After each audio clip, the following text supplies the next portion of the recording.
আলহামদুলিল্লাহ রব্বে করিমের আলী শান দরবারে লাখো কোটি শুকর সুজুদ যে মহান রব্বুল আলামিন এই ফিতনা ফাসাদের জামানায় বরকতের মাস রমজান মাস এবং সৈয়দুল আইয়াম দিনের ভিতরে শ্রেষ্ঠ দিন জুমার দিন, এটা এমন একটা গুরুত্বপূর্ণ দিন। রহমাতুল্লিল আলামিন বলেছেন, যে ব্যক্তি জুমার দিন অথবা রাত দিনের ভিতরে যদি কেউ মারা যায়, ইমানের সহিত আল্লাহ পাক তাকে জান্নাত দান করবেন। ভালো মৃত্যুর অনেকগুলো লক্ষণ আছে, ভালো মৃত্যুর 7টা লক্ষণ আছে, তার ভিতরে একটা হচ্ছে জুমার দিন বা রাতে মারা যাওয়া। আল্লাহ পাক যেহেতু দুনিয়ায় আমরা থাকবো না, আল্লাহর কাছে বেশি বেশি দোয়া করা যেন আমাদের মৃত্যুটা জুমার দিন এবং নামাজরত অবস্থায় আল্লাহর কদমে সাজদা দেওয়া এমন মুহূর্তে যেন আমাদের ইন্তেকাল হয়। আল্লাহ তৌফিক দান করুন। মহব্বতের সকলে একবার বলেন আমিন। আল্লাহর কাছে চাওয়া বেশি বেশি যে আল্লাহ তুমি আমার মৃত্যুটা নেক হালাতে দাও। অনেক মানুষ মারা যায় বাথরুমে, যায় কি না? গোলাম আহমদ কাদিয়ানি একটা সম্প্রদায় আছে, আপনারা কি জানেন? নাম শুনছেন এরকম? কাদিয়ানি সম্প্রদায়, এদের গুরু হচ্ছে গোলাম আহমদ কাদিয়ানি। ওর মৃত্যু হয়েছে বাথরুমে। আল্লাহ পাক আমাদেরকে হেফাজত করুন। অনেকেই মারা যায় এমন মজলিসে থাকা, গীবত শাকায়াতের আড্ডায় গিয়া, তাসের আড্ডায় গিয়া বিভিন্ন সময় মানুষ মারা যায়, বিভিন্ন জায়গায় নাপাক অবস্থায় মারা যায়। আল্লাহ পাক আমাদেরকে হেফাজত করুন। সম্মানিত উপস্থিতি, আমরা রমজান মাসের অপেক্ষায় ছিলাম, আল্লাহর কাছে দোয়া করেছিলাম, রব্বুল আলামিন দোয়া কবুল করেছেন, রমজান পর্যন্ত পৌঁছিয়ে দিয়েছেন। তো পৌঁছানোর দায়িত্ব ছিল আল্লাহর, গুনাহ মাফ করায়া নেওয়া, বেশি বেশি নেক আমল করার দায়িত্ব ছিল আমাদের। ঠিক না বেঠিক? কতটুকু করতে পারলাম এটা আমরা নিজেরাই ভালো জানি। তবে সময় আস্তে আস্তে চলে যাচ্ছে, দিন যাইতে যাইতে আজকে 9টা রমজান বিদায় নিয়ে চলে যাচ্ছে। এখনো সময় আছে, এখনো কি আছে? সময় আছে। আল্লাহ পাক আমাদের জীবনের সব গুনাহগুলো মাফ করে দিন। মহব্বতে বলেন আমিন। সম্মানিত উপস্থিতি, আমি আপনাদের সামনে কোরআন হাকিমের মধ্য থেকে একটা আয়াত তেলাওয়াত করেছি, সূরা তাওবার 35 নম্বর আয়াত। এই আয়াতের ভিতরে আল্লাহ পাক যাকাত না দেওয়ার পরিণতি কি হবে সেই কথা আল্লাহ পাক উল্লেখ করেছেন। লম্বা একটা আয়াত।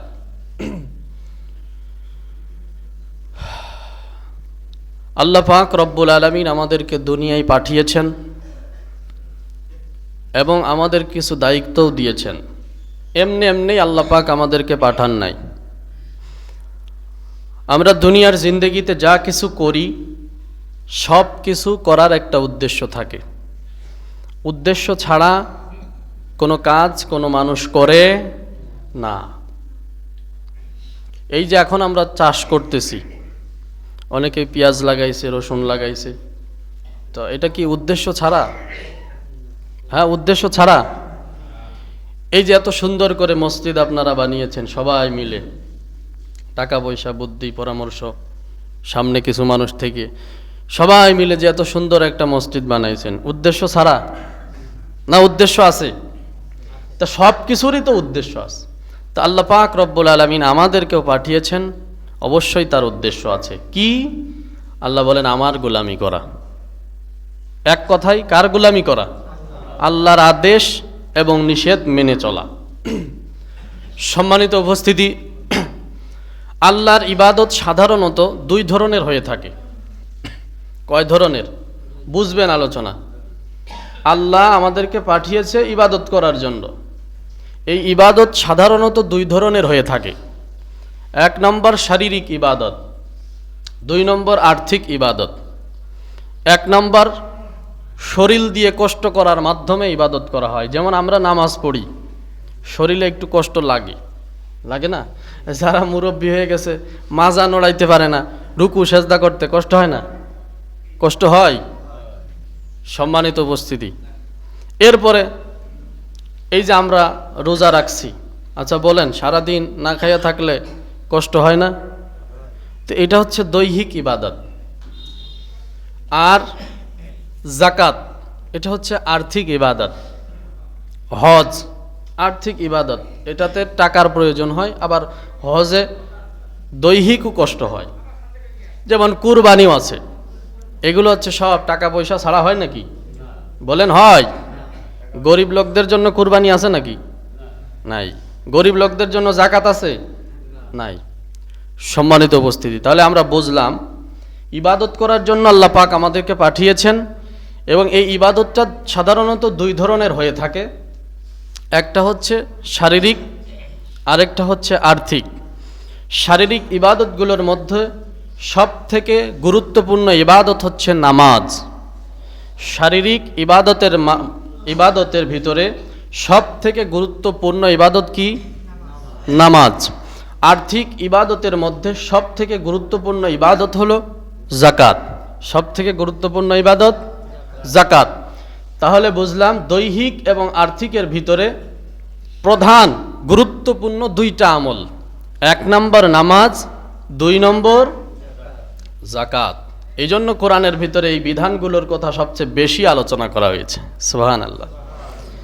প্রায় ৮২ জায়গায় আল্লাহ পাক কোরআনের ভিতরে নামাজের কথাই বললেন। প্রায় ৩২ জায়গায় আল্লাহ কোরআনের ভিতরে যাকাতের কথা বললেন। আবার অনেক জায়গায় আল্লাহ নামাজ এবং যাকাতের বিধানের কথা একসাথে এক আয়াতের ভিতরে দিলেন। সুবহানাল্লাহ। ওয়া আকিমুস সালাতা ওয়া আতুজ যাকাহ। আল্লাহ পাক বলছেন তোমরা নামাজ কায়েম করো, যাকাত প্রদান করো। তাহলে গুরুত্ব কম না বেশি দুইটা আমলের? অনেক বেশি, অনেক বেশি। রহমাতুল লিল আলামিনের জামানায় যুদ্ধের ময়দানে নবীজি যখন সাহাবীদেরকে প্রেরণ করতেন, তখন আল্লাহর নবী সাহাবীদেরকে বলতেন, সাহাবীরা তোমরা যুদ্ধের ময়দানে যাইতেছো, ততক্ষণ পর্যন্ত তোমরা যুদ্ধ চালাইবা যতক্ষণ না কাফের মুশরিকদের ভিতরে তিনটা আমল না পাইবা। কয়টা আমল? তিনটা।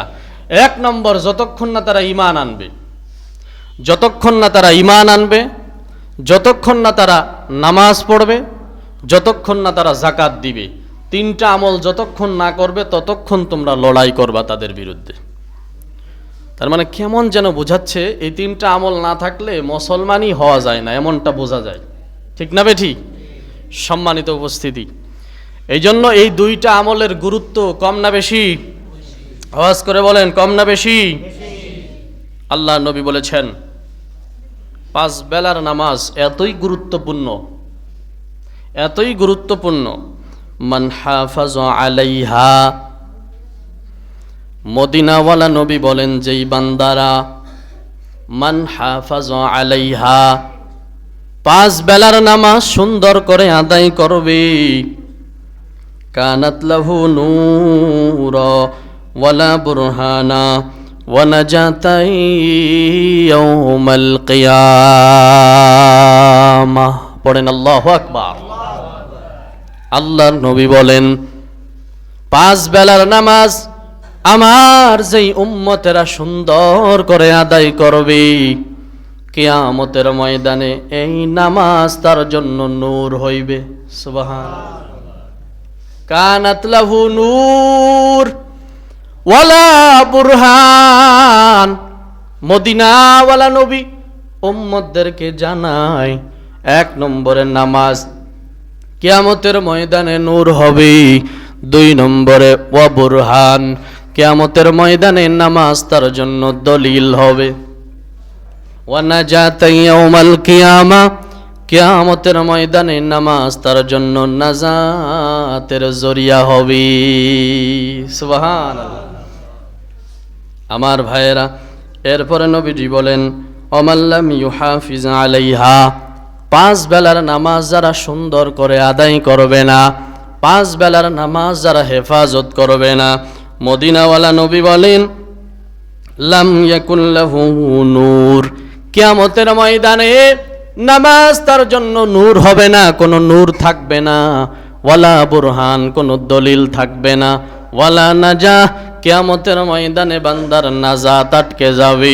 শুধু তা নয়, মদিনাওয়ালা নবী জানায়া দেয়, বান্দারা শুনে নাও, আল্লাহর নবী বলেন ওয়া কানা ইয়াউমাল কিয়ামাহ, আর নামাজ না পড়ার অপরাধে আল্লাহর বান্দার কিয়ামত হবে মা ফিরআউন ওয়া হামান।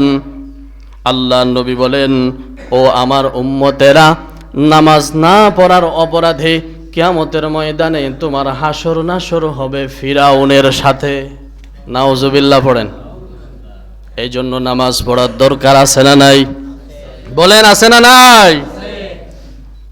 আল্লাহ পাক 2টা আমল এতই গুরুত্বপূর্ণ, কোরআনের ভিতরে নামাজের ব্যাপারে আল্লাহ বান্দাদেরকে 82 জায়গায় ওয়াজ করলেন, নামাজ পড়ো, নামাজ কায়েম করো। যাকাত এমন গুরুত্বপূর্ণ, আল্লাহ পাক কোরআনের ভিতরে ডাইরেক্ট 32 জায়গায় বারবার বললেন আমার বান্দারা যাকাত দে। অর্ডার কার? জোরে বলেন।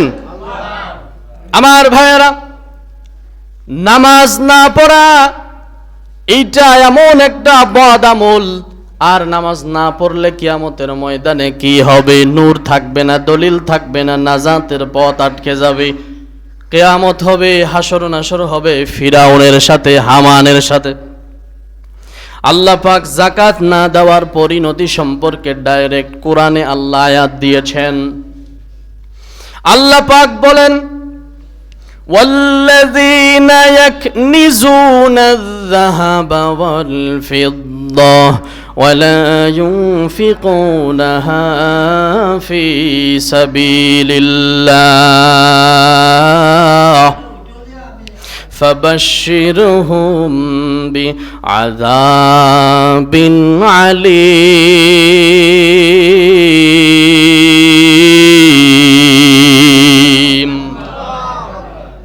আল্লাহ পাক বলেন ও আমার বান্দারা, যাকাত আমি আল্লাহ দিতে বললাম, সম্পদের মালিক আমি আল্লাহ বানাইলাম। ও আল্লাহর বান্দারা, একটু জবাব দিয়া বলেন সম্পদ দেওয়ার মালিক কে? এই জন্যই তো আল্লাহ পাক বলেন ওয়া আনফিকু মিম্মা রাযাকনাহুম, আমি আল্লাহ যেই সম্পদ তোমাকে দিয়েছি এই সম্পদ থেকে তোমরা ব্যয় করো, আমি আল্লাহর রাস্তায় খরচ করো, যাকাত দাও। সম্পদ দিয়েছেন কে? আমার ভাইয়েরা, নিজে মনে করতেছি আমার বাহুবলে সম্পদ আমি অর্জন করেছি, আমার জ্ঞান বলে আমি সম্পদ অর্জন করেছি, কিন্তু আসলে কি তাই? আমার ভাইয়েরা, যদি জ্ঞান বলে সম্পদ উপার্জন করা যেত, দুনিয়ার সব বুদ্ধিজীবীরা সম্পদের পাহাড় গড়ত, ঠিক না বেঠিক? যদি শক্তি বলে, বাহু বলে সম্পদ উপার্জন করা যেত, যার শরীরের ভিতরে বেশি শক্তি ওই সম্পদের বেশি মালিক হইত। কিন্তু বাস্তবে এমন দেখা যায় কত মানুষ আছে নামটা পর্যন্ত সই করতে পারে না, টিপ সই দেয়, অথচ তার আন্ডারে সব বড় বড় জ্ঞানীরা চাকরি করে, ঠিক না বেঠি? তাহলে এইখান থেকে বোঝা যায় আল্লাহ যারে সম্পদ দেয়, আল্লাহ যারে সম্পদ দেয় সেই সম্পদের মালিক হয়। এই জন্য আল্লাহ বলেন ওয়া মিম্মা রাযাকনাহুম ইউনফিকুন, আমার দেওয়া সম্পদ। তাহলে মূল মালিক কে? বলেন মূল মালিক কে? আমার দেওয়া সম্পদ। তার মানে আল্লাহ বোঝাচ্ছে যে তোর সম্পদ, ওটার মালিক আমি আল্লাহ, শুধুমাত্র তুই নাড়াচাড়া করো। আমার ভাইয়েরা, কোন অফিসের বস যদি তার ক্যাশিয়ারকে বলে নাও 2 কোটি টাকা, এই টাকাটা নিয়ে তুমি শ্রমিকদের বেতন দিবা, হাদিয়া দিবা ঈদের সামনে। আচ্ছা বলেন তো, অর্ডার করছে মালিক, টাকাও দিয়েছে মালিক, ক্যাশিয়ারের মনে কষ্ট লাগবে নাকি? আরে এ টাকা তো আমার মালিকের টাকা, ওইটা তো আমার দিতে বলছে, আমি বন্টন করে দিলাম। তো আল্লাহ পাক কেমন জানি এটাই বোঝায়, ও আমার বান্দারা, তোর সম্পদের মালিক আমি আল্লাহ নিজেই। আমি আল্লাহ তোরে দিলাম, আমি আল্লাহর রাস্তায় ব্যয় কর। সুবহানাল্লাহ পড়েন। এরপরেও যারা ঘাড় তেরামি করবে, আল্লাহর দেওয়া সম্পদ পাওয়ার পরে আল্লাহর পথে যাকাত দিবে না, আল্লাহর হুকুম পালন করবে না, আল্লাহ পাক বলেন ওয়াল্লাযীনা ইয়াকনিজুনা আয-যাহাবা ওয়াল ফিদ্দা, যারা স্বর্ণ রূপা এগুলো জমা করে, সঞ্চয় করে রাখে, টাকা পয়সা জমা করে রাখে, আল্লাহ পাক বলেন জমা করার পরে ওয়ালা ইউনফিকুনাহা ফি সাবিলিল্লাহ, আমি আল্লাহর রাস্তায় খরচ করে না, আমি আল্লাহর পথে ব্যয় করে না। আল্লাহ পাক বলেন ও নবী ফাবাশশিরহুম বিআযাবিন আলীম, আপনি তাদেরকে যন্ত্রণাদায়ক আযাবের সুসংবাদ দিয়ে দেন। নাউজুবিল্লাহ পড়েন। তাহলে সম্পদ ইবাদতের মাধ্যম, এই সম্পদ আবার নিজের ধ্বংসেরও মাধ্যম হতে পারে। আমার ভাইয়েরা, শুধু তা নয়, আল্লাহ পাক বলেন এই যন্ত্রণাদায়ক আযাব কি বান্দা জানো? আল্লাহ কোরআনে নিজেই ব্যাখ্যা করলেন ইয়াউমা ইউহমা আলাইহা ফি নারি জাহান্নাম ফাতুকুয়া বিহা জিবাহুহুম ওয়া জুনুবুহুম ওয়া যুহুরুহুম হাযা মা কানাজতুম লিআনফুসিকুম ফাযুকু মা কুনতুম তাকনিজুন।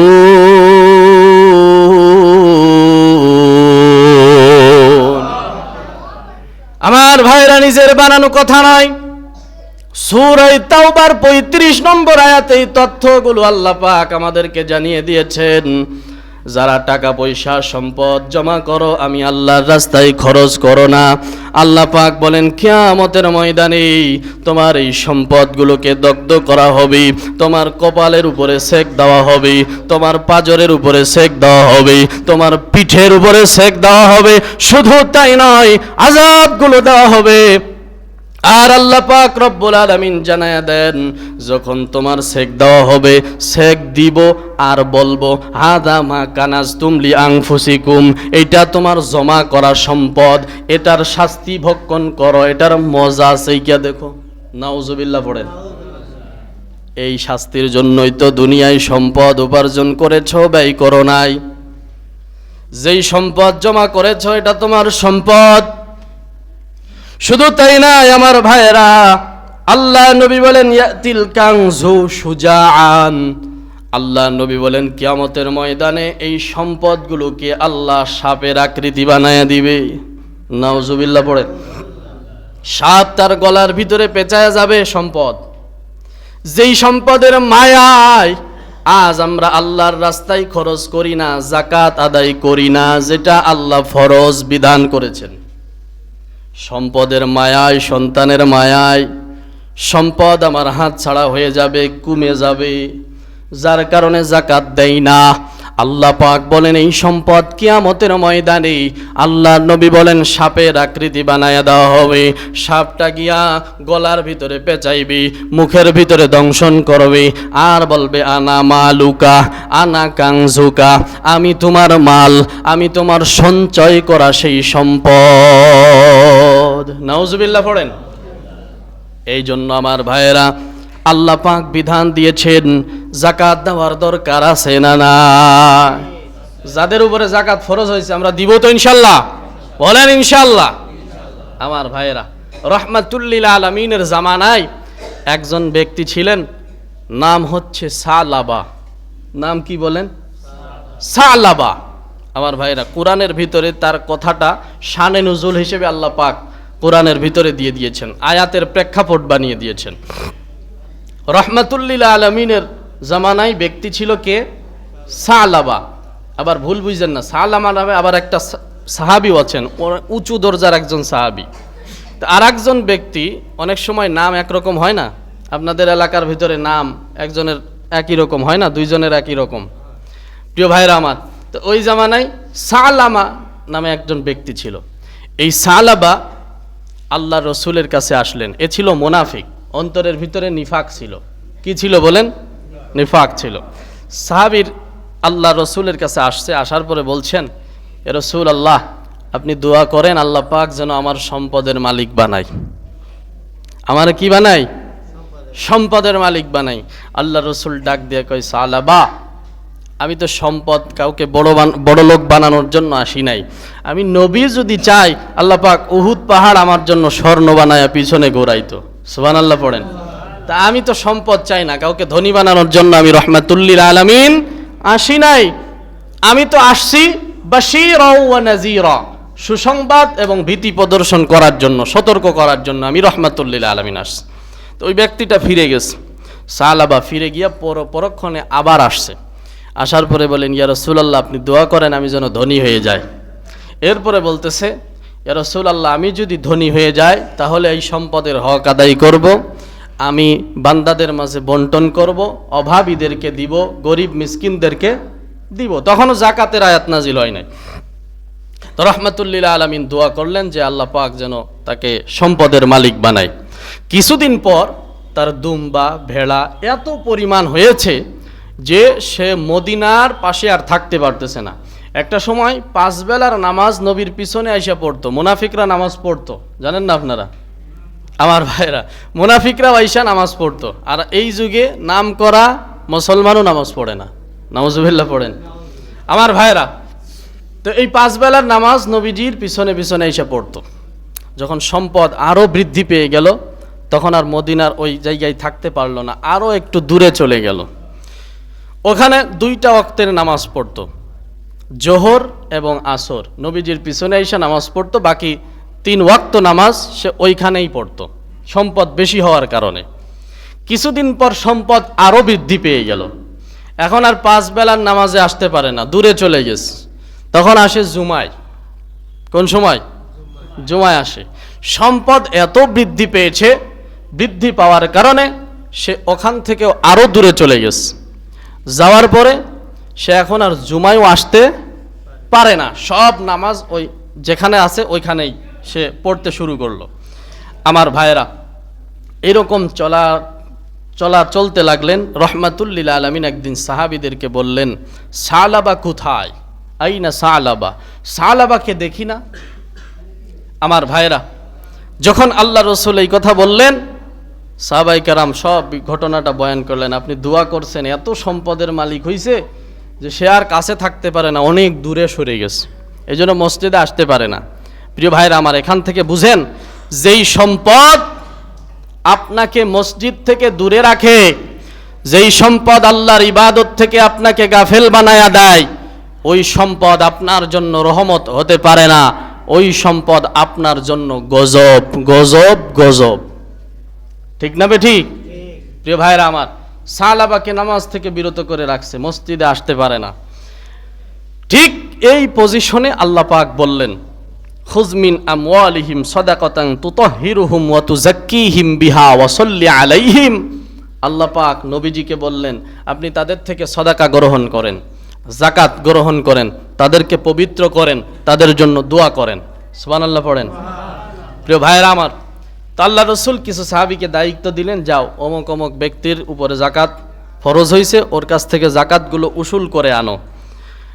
তো এইবার সাহাবায়ে কেরাম গেলেন, বনি সুলাইম গোত্রের একজন ব্যক্তির কাছে গিয়া বললেন, নবীজি এই কথা বলেছেন, তিনি সব থেকে সুন্দর সুন্দর সম্পদগুলো আল্লাহর রাস্তায় দান করলেন, মানে যাকাত দিয়ে দিলেন। ওখান থেকে ফিরে আসার পরে শেষে সাহাবায়ে কেরাম ওই সাহাবীর কাছে গেলেন, গিয়া বলতেছে, তোমার তো যাকাত ফরজ হয়েছে, আল্লাহ রসুলের চিঠি নাও, লিখিত আল্লাহ রসুল দিয়ে দিয়েছেন।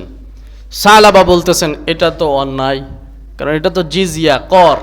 এটা মুসলমান দেশে যদি কোনো অমুসলিম থাকে তাদেরকে কর দেওয়া লাগে, তো এটা তো মুসলমানের জন্য প্রযোজ্য নয়। কিন্তু সে মুসলমান সেজে আছে, আসলে কি বলেন? আসলে কি? মুনাফিক। আমার ভাইরা, এই কথাটা বলার পরে বলে যে ঠিক আছে তোমরা যাও, আমি এটা হিসাব নিসাব করে কতটা পাও সেটা আমি দিয়ে দিব, আমি বুঝে নিব। এবার সাহাবায়ে কেরাম নবীজির কাছে আসলেন, আসার পরে বললেন সালাবা তো এই কথা বলছেন, আল্লাহ পাক ওইদিকে জানায় দিয়েছেন তার অন্তরের খবর, এটা মুনাফিক। প্রিয় ভাইরা আমার, এই সম্পর্কে আল্লাহ পাক আয়াত নাজিল করছেন, ওমিনহুম মান আহাদাল্লাহ লা ইন আতানা মিন ফাদলিহি লানাসাদ্দাকান্না ওয়া লানাকুনান্না মিনাস সলিহিন। ওই যে ওই সমস্ত ব্যক্তি যারা আল্লাহ পাক যদি আমাদের সম্পদ দিত তো আমরা দান করতাম। এই কথা বলছে আল্লাহ রসুলের কাছে, যদি সম্পদের মালিক বানাই তাহলে আমরা কি করব? লানাসাদ্দাকান্না, আমরা সদকা করব, আমরা দান করব, সৎ বান্দাদের অন্তর্ভুক্ত হব। প্রিয় ভাইরা আমার, এখন এই কথা বলার পরে চতুর্দিকে সমালোচনা শুরু হয়ে গেছে। দেখেন না, গ্রামের ভিতরে একটা কিছু হলে কানা ঘষা শুরু হয়ে যায়। সালাবা জাকাত দেয় নাই, কানা ঘষা চলতেছে। এই কানা ঘষার থেকে বাঁচার জন্য জাকাত হিসেবে এক পাল নিয়ে ফজরের নামাজের পরে নবীজির কাছে আসছে। আসার পরে বলেন, ইয়া রাসূলুল্লাহ, এটা আমার জাকাত। আল্লাহ পাক আয়াত নাজিল করে নবীরে ওহির মাধ্যমে জানাইছে ওর ভিতরে কি আছে? নেফাক আছে, মুনাফিক। মানুষের সমালোচনা থেকে বাঁচার জন্য জাকাত দেওয়ার জন্য আসছে। আল্লাহর নবী তা গ্রহণ করেন নাই। কিছুদিন পর আল্লাহর নবী ইন্তেকাল করলেন। আবু বকরের জামানায়ও সে জাকাত নিয়ে আসছে। আবু বকর বলে, নবী গ্রহণ করে নাই, ওটা আমিও গ্রহণ করতে পারবো না। আমার ভাইয়েরা, সুতরাং আমরা কি সালাবার মতো হতে চাই? বলেন, সালাবার মতো হতে চাই? আমাদের যাদের উপরে জাকাত ফরজ হয়েছে, জাকাত দিব তো ইনশাল্লাহ? বলেন আমার ভাইয়েরা, কাদের উপরে জাকাত ফরজ? আমি 1-2 মিনিটের ভিতরে আলোচনা শেষ করে দিব। কাদের উপরে জাকাত ফরজ? 1 নাম্বার, মুসলিম হওয়া। আমরা যারা আছি আমরা সবাই মুসলমান না? বলেন মুসলমান। তাহলে মুসলিমদের উপরে কি ফরজ? জাকাত ফরজ। 2 নম্বরে স্বাধীন হওয়া। সুতরাং কোনো দাস দাসীর উপরে, এগুলো এখন আর নাই, আগে মানুষ কেনা বেচা হইতো, তো দাস দাসীর উপরে কি জাকাত ফরজ নয়। 3 নম্বর, সুস্থ মস্তিষ্কের অধিকারী হওয়া। তাহলে এখান থেকে বুঝলাম যে কোনো পাগলের উপরে কি না, জাকাত ফরজ না। শুধু জাকাত না, কোনো যার সেন্স ঠিক নাই, পাগল, এই ব্যক্তির শরীয়তের কোনো বিধান অর্পিত হয় না। 4 নম্বর, সম্পদ পূর্ণ মালিকানায় থাকতে হবে, এই সম্পদ মৌলিক প্রয়োজনের অতিরিক্ত হতে হবে। 5 নম্বর, নেশাব পরিমাণ সম্পদ ঋণ মুক্ত হতে হবে। যাদের ঋণ আছে ওদের উপরে জাকাত কি নাই, ফরজ নাই, ঋণ মুক্ত হতে হবে এই সম্পদটা, নিসাব পরিমাণ। প্রিয় ভাইরা আমার, আবার এই সম্পদ পূর্ণ 1 বছর মালিকানায় থাকতে হবে। পূর্ণ কয় বছর? 1 বছর। ভালো করে বুঝেন, এখন না বুঝলে আবার পরে বুঝবেন। কারণ এই জাকাত ফরজ বিধান, নামাজের হিসাব নিকাশ, নামাজ কেমনে পড়তে হয় সব যেমন জানা আপনার উপরে ফরজ, তো ঠিক তেমনিভাবে জাকাতের মাসালা মাসাইল সব আপনার আয়ত্তে আনা, জানা, বোঝা, এটাও আপনার উপরে ফরজ।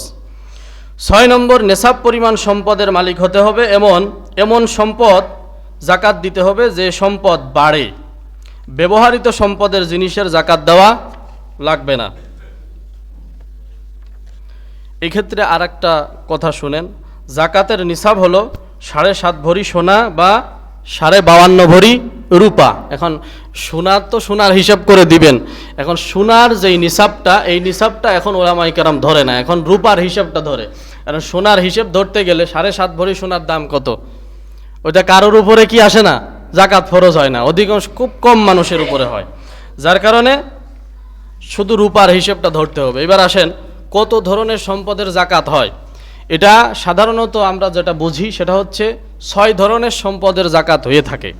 কয় ধরনের বলেন? 6 ধরনের। 1 নম্বর, স্বর্ণের জাকাত। এটা হচ্ছে অনেক মা বোনের কাছে থাকতে পারে, অনেক মা বোনের কাছে এই স্বর্ণের জিনিস থাকে না? স্বর্ণের জিনিস ব্যবহৃত হলেও কিন্তু জাকাত দিতে হয়। যে আমি ওইটা তো ব্যবহার করিনি, ওইটা তো ফালায় রাখছি, তাহলে জাকাত দেওয়া লাগবে না। না, আপনি ব্যবহার করলেও স্বর্ণের কি দিতে হবে বলেন? জাকাত দিতে হবে। 2 নম্বর, রূপার। 7.5 ভরি স্বর্ণ আর 52.5 ভরি রূপা যদি কারোর কাছে থাকে তাহলে তার 2.5% জাকাত আল্লাহর রাস্তায় দান করা লাগবে। 3 নম্বরে, অনেকের কাছে নগদ টাকা থাকে না? অনেকে নগদ টাকা ব্যাংকে জমা করে বা বিভিন্ন জায়গায় রেখে দেয়, তো নগদ টাকার জাকাত 7.5 ভরি সোনা অথবা 52.5 ভরি রূপার পরিমাণ। এখানে 7.5 ভরি সোনা ধরা যাবে না, 52.5 ভরি। এই সম্পদ যদি থাকে, এতটুকু পরিমাণ যদি টাকা থাকে, এটা হিসেব করে এখন 2.25 লক্ষ টাকা, 2.25 লক্ষ টাকা নগদ যদি কারো কাছে থাকে, তাহলে তার উপরে কি হবে? জাকাত ফরজ হবে, এবং এই সম্পদটা পূর্ণ 1 বছর তার কাছে থাকা লাগবে। যদি এর অতিরিক্ত কিছু থাকে বা এই 2.25 লক্ষর বেশি থাকে, তাহলে হিসাব করে 2.5% জাকাত আল্লাহ রাস্তায় দিতে হবে। অনেক সহজ হিসাব। সম্পদের কয় পার্সেন্ট বলেন? 2.5% জাকাত হিসেব করে দিতে হবে। এরপরে 4 নম্বরে ব্যবসায়িক পণ্য হিসাব করে যদি নেশাব পরিমাণ হয়, তাহলে 2.5% জাকাত দিতে হবে। আপনি ব্যবসায়িক পণ্যগুলো হিসাব করবেন, কত টাকার সম্পদ আছে, এই হিসাব করে আপনি ওখান থেকে 2.5% জাকাত দিয়ে দিবেন। পারবেন না ইনশাল্লাহ? 5 নম্বরে গবাদি পশুর জাকাত। এবার এখানে আরেকটু বোঝার বিষয় আছে। গবাদি পশু বলতে অনেক পশু আছে যেগুলো আমরা নিজেরা খরচ করি, ছাল ভুসি তারপরে সব কিনে আমরা খরচ করে তারপরে লালন পালন করি, ঠিক না? এই পশুর জাকাত হবে না। তবে যেই পশু আমরা, দেখা যাচ্ছে গরু ছাগল সব সময় আমরা মাঠে বাঁধে রাখি বা বিভিন্ন প্রকৃতি খাওয়াইয়ে আমরা বড় করি, এই সম্পদের জাকাত আছে। তো এটা কেমন হবে? যদি কারোর কাছে 30টা গরু থাকে, তাহলে 1 বছরের একটা বাছুর দেওয়া লাগবে, 1 বছরের একটা বাছুর দেওয়া লাগবে। যদি 5টা উট থাকে, তাহলে একটা ছাগল দিতে হবে। এখন উট তো আমাদের কাছে এই বাংলাদেশে আর ওইরকম নাই। আর যদি 40টা ছাগল বা ভেড়া থাকে, এই প্রজাতির আর কি, তাহলে একটা ছাগল বা ভেড়া আল্লাহর রাস্তায় কি করতে হবে? দান করতে হবে। এরপরে 6 নম্বর, এটা হচ্ছে আমাদের গুরুত্বপূর্ণ।